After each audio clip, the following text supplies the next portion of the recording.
രാമകഥാ രസവാഹിനി അധ്യായം 57. ബാലി സുഗ്രീവന്മാർ പിരിയാനുണ്ടായ കാരണങ്ങളെല്ലാം ശ്രീരാമചന്ദ്രനെ സുഗ്രീവൻ അറിയിച്ചു. അതിനുശേഷം രാമൻ എഴുന്നേറ്റ് രാമനും ലക്ഷ്മണനും ആയുധധാരികളായി സുഗ്രീവനോടുകൂടി മുമ്പോട്ട് നീങ്ങി. ഹനുമാനും മറ്റുള്ളവരും ആ കുന്നിലെ വസതിയിൽ തന്നെ നിലകൊള്ളാൻ അനുവദിച്ചു. വഴിയിൽ സുഗ്രീവന് അത്യാവശ്യമുള്ള നിർദ്ദേശങ്ങൾ നൽകി. സുഗ്രീവൻ ഒറ്റയ്ക്ക് പോയി നഗരത്തിലെ പ്രധാന കവാടത്തിൽ നിന്ന് ബാലിയെ പോരിന് വിളിക്കാൻ നിർദ്ദേശിക്കുകയുണ്ടായി. രാമൻ നൽകിയ കൽപ്പന അനുസരിച്ച് സുഗ്രീവൻ കിഷ്കിന്ധ നഗരത്തിലെ മുന്നിലെത്തി. പിന്നീട് അതിഭയങ്കരമാം വിധം ഉച്ചത്തിൽ വെല്ലുവിളി നടത്തി. ആ ശബ്ദം കേട്ട് കോട്ട മതിലുകൾ കുലുങ്ങി. ഭൂമി ഭയം കൊണ്ട് വിറച്ചു. ഈ സമരാഹ്വാനം കേട്ട ഉടനെ ബാലി ചവിട്ടേറ്റ മൂർഖനെ പോലെ കിടക്കയിൽ നിന്ന് എഴുന്നേറ്റ് പുറത്തു വന്നു. യുദ്ധത്തിനും ശത്രുവിനെ ഓടിക്കാനും തയ്യാറായി നിന്നു. തൻ്റെ അനുജനാണ് തന്നെ യുദ്ധത്തിന് വെല്ലുവിളിച്ചതെന്ന് അദ്ദേഹത്തിന് മനസ്സിലായി.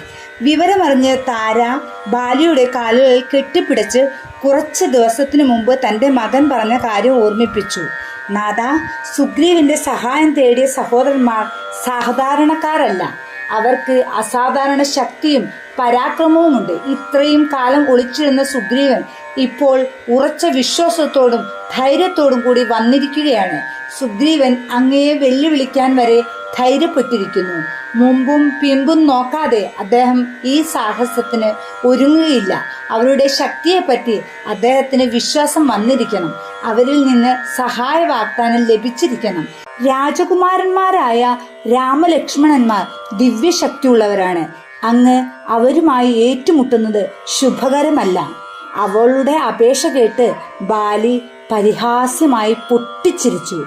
അധീരയായ താരേ, രാമൻ എല്ലാവരിലും സമമായ മനസ്ഥിതിയുള്ളവനാണെന്ന് കേട്ടിട്ടുണ്ട്. അത് ശരിയാണെങ്കിൽ രാമൻ ഞങ്ങൾ ഇരുവരെയും തുല്യദൃഷ്ടിയോടെ മാത്രമേ നോക്കുകയുള്ളൂ. കൂടാതെ ഞാൻ രാമന് ഒരു ഉപദ്രവവും ചെയ്തിട്ടില്ലല്ലോ, ഉണ്ടോ? ഇനി അതല്ല, രാമൻ എന്നെ വധിക്കുകയാണെങ്കിൽ എൻ്റെ ജന്മവും ജീവിതവും സഫലമായെന്ന് ഞാൻ വിശ്വസിക്കും. രാമനോടുള്ള ബാലിയുടെ സ്നേഹത്തിൽ നാം സന്തോഷിച്ചു. എന്നാൽ തൻ്റെ ആത്മനാഥന് അപകടമുണ്ടാകുന്ന ചിന്ത ഒരു നിമിഷം പോലും വെച്ചു പുലർത്തുവാൻ അവൾക്ക് കഴിഞ്ഞില്ല. താര വീണ്ടും അഭ്യർത്ഥിച്ചു, നാഥ, ഒരു സ്ത്രീ തടസ്സം പറയുക എന്നത് ദുശ്ശകുനമായി കരുതപ്പെടുന്നു. ശരിക്കും ആലോചിക്കാതെ ഈ വെല്ലുവിളി സ്വീകരിക്കരുത്. ബാലി അവളുടെ എല്ലാ പ്രാർത്ഥനകളും തള്ളിക്കളഞ്ഞു. വെല്ലുവിളി മുഴുക്കുമ്പോൾ ആരും ശകുനത്തെപ്പറ്റി ശ്രദ്ധിക്കാറില്ല. ഒന്നുകിൽ ശത്രു മരിക്കണം, അല്ലെങ്കിൽ സ്വന്തം ജീവിതം അവസാനിക്കണം. ഇങ്ങനെ പറഞ്ഞുകൊണ്ട് ബാലി താരയെ തള്ളി മാറ്റി ഭയങ്കരമായ ക്രോധത്താൽ ഗർജിച്ചുകൊണ്ട് കോട്ടയുടെ പ്രധാന കവാടത്തിന് നേരെ കുതിച്ചു. ബാലി സുഗ്രീവനെ മാത്രമേ അവിടെ കണ്ടതുള്ളൂ. അദ്ദേഹം അനുജന്റെ മേൽ ചാടി വീണു. രണ്ടുപേരും മുഷ്ടിയുദ്ധം തുടങ്ങി. അന്യോന്യം മുഷ്ടിപ്രഹരം നടത്തി. ബാലിയുടെ അതിഭീകരമായ പ്രഹരം താങ്ങാൻ സുഗ്രീവന് കഴിഞ്ഞില്ല. സുഗ്രീവന് പലായനം ചെയ്യണമെന്ന് തോന്നി. ബാലി സുഗ്രീവനെ ചവിട്ടുകയും പിടിച്ചു വലിച്ച് താടിക്കുകയും മുഷ്ടി കൊണ്ടിടിക്കുകയും ചെയ്തുകൊണ്ടിരുന്നു. പ്രാണവേദന സഹിക്കാൻ നിവർത്തിയില്ലാതെ സുഗ്രീവൻ ഒരു വിധത്തിൽ കുതറി ഓടി രക്ഷപ്പെട്ടു. ജേതാവായ ബാലി വിജയതിമിർപ്പിൽ സാഹ്ലാദം തുടക്കടിച്ചുകൊണ്ട് കോട്ടയ്ക്കുള്ളിലേക്ക് പോയി. രാമലക്ഷ്മണന്മാർ പലായനം ചെയ്യുന്ന സുഗ്രീവന്റെ പുറകെ വേഗം ചെന്നു. പർവ്വതത്തിലെത്തിയപ്പോൾ സുഗ്രീവൻ രാമലക്ഷ്മണന്മാരെ കണ്ടു. രാമന്റെ പാദങ്ങളിൽ നമസ്കരിച്ചു. അദ്ദേഹത്തിന്റെ ഹൃദയം ഭാരം കൊണ്ട് കനത്തിരുന്നു. സുഗ്രീവൻ പറഞ്ഞു, സ്വാമി, എനിക്ക് ഈ അപമാനം വരുത്തി വെച്ചതെന്തിനാണ്? അങ്ങ് എൻ്റെ രക്ഷയ്ക്കെത്തുമെന്ന പ്രതീക്ഷയോട് കൂടിയാണ് ഞാൻ ഈ സാഹസത്തിന് ഒരുങ്ങിയത്. ഞാൻ അങ്ങയുടെ ബാണം വരുന്ന നിമിഷം പ്രതീക്ഷിക്കുകയായിരുന്നു. പക്ഷെ അതുണ്ടായില്ലല്ലോ. ബാലിയുടെ പ്രഹരം താങ്ങാൻ എനിക്ക് കഴിഞ്ഞില്ല. പ്രാണനു വേണ്ടി ഓടിപ്പോകുകയെന്ന ലജ്ജാകരമായ മാർഗം എനിക്ക് അവലംബിക്കേണ്ടി വന്നു. അതിശക്തനായ പോരാളിയാണ് എൻ്റെ ജ്യേഷ്ഠൻ. അദ്ദേഹത്തിൻ്റെ മുഷ്ടിപ്രഹരം തടുക്കാനോ സഹിക്കാനോ എനിക്ക് കഴിഞ്ഞില്ല. സുഗ്രീവൻ വിഷാദമഗ്നനായി പറഞ്ഞു. രാമൻ അദ്ദേഹത്തെ ആശ്വസിപ്പിച്ചു. സുഗ്രീവ, ദുഃഖിക്കാതിരിക്കൂ. ഇങ്ങനെ സംഭവിച്ചതിന്റെ കാരണങ്ങൾ കേൾക്കൂ.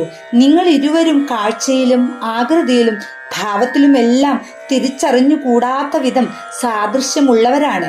അതുകൊണ്ട് ബാലിയെ കൃത്യമായി ലക്ഷ്യം വെച്ച് അമ്പയക്കാൻ എനിക്ക് ബുദ്ധിമുട്ടായി. ആ വാക്കുകൾക്ക് അഗാധമായൊരു ആന്തരാർത്ഥവുമുണ്ട്.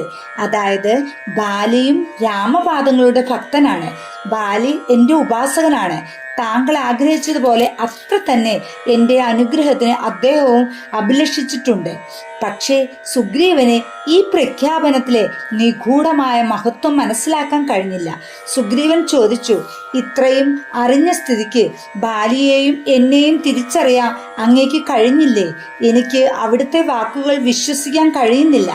അങ്ങേക്ക് ബാലിയെ വധിക്കാൻ കഴിയാത്തതിൻ്റെ കാരണം എനിക്ക് അറിഞ്ഞുകൂടാ. ഒരു പക്ഷേ എൻ്റെ ശക്തിയുടെ പരമാവധി ഞാൻ ഉപയോഗിക്കണമെന്നു അങ്ങേക്ക് ഉദ്ദേശമുണ്ടാവാം. അങ്ങ് ബാലിയെ പരാജയപ്പെടുത്തുമെന്ന പരിപൂർണമായ വിശ്വാസം എനിക്കുണ്ടായിരുന്നുകൊണ്ട് ഞാൻ ആ ദ്വന്ദ്വയുദ്ധം കാര്യമായെടുത്തില്ല. മനസ്സടിഞ്ഞ നിരുത്സാഹനായ സുഗ്രീവനെ രാമൻ തൻ്റെ മുമ്പിൽ പിടിച്ചു നിർത്തി നല്ലപോലെ സമാശ്വസിപ്പിച്ചു. അവിടുന്ന് തൻ്റെ തൃക്കരങ്ങളാൽ സുഗ്രീവനെ തടവി. ആ നിമിഷം തന്നെ വേദനയെല്ലാം മാറി. മുറിവുകളും ചതവുകളും കാണാതായി. സുഗ്രീവൻ അത്ഭുതപ്പെട്ടു. അദ്ദേഹം ആശ്ചര്യത്തോടെ പറഞ്ഞു, ഹാവു രാമ, അവിടുത്തെ കരങ്ങൾക്ക് എന്തും സാധിക്കും.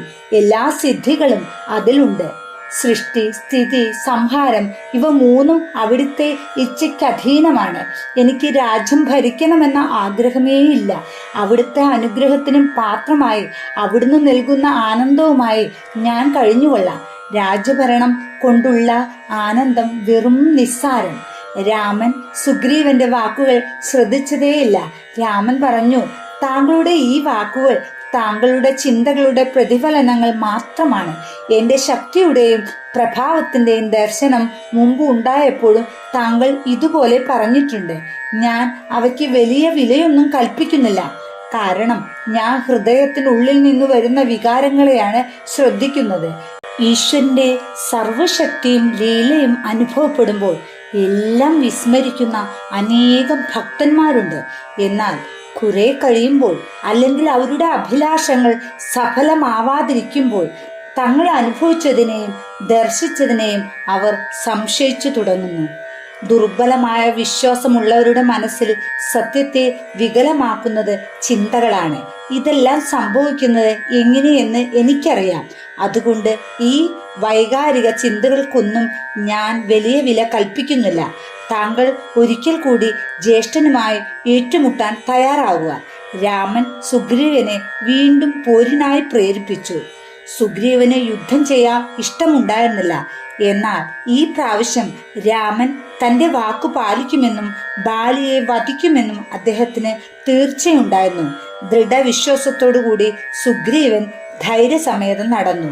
രാമൻ വന്യപുഷ്പങ്ങൾ കൊണ്ടൊരു മാലയുണ്ടാക്കി സുഗ്രീവന്റെ കഴുത്തിലണിയിച്ചു. ഇതിന്റെ തുടർച്ച 58-ാം അധ്യായത്തിൽ. ജയ് ശ്രീരാം.